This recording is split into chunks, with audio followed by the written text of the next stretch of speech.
This is basically the tool right here. You've got your template right here, which is this metal thing. Right now it's set to a square template. As you can see, the edges are squared off a little bit more. But if you push this down like that, this will pop out, and you could go with a more curved template where the edges are a little more curved. And then it just pops back in. Just push down on that and it'll pop back in. You've got your chisel here, which is what you're going to use to cut out the actual latch.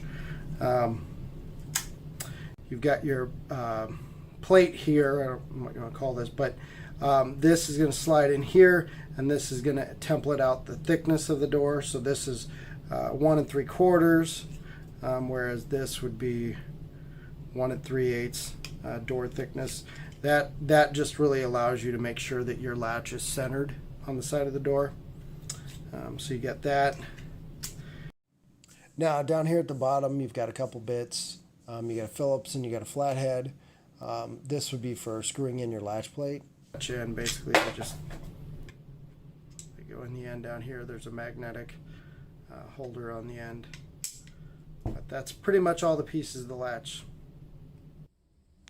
So our first step to cutting out the latch plate is to adjust the fence to the width of the door. Now most hollow core doors are going to be 1 3/8.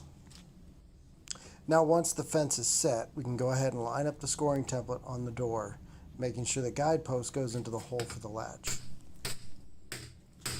Next we're going to go ahead and hit the top and the bottom of the strike plate. Now this needs to be struck firmly and possibly multiple times, because you want that scoring blade to dig at least 1/4 inch into the door. Next we will take the chisel and center it inside the hole for the latch. Once the edges of the tool make contact with the door on the top and the bottom of the tool, we can go ahead and start chiseling out the latch.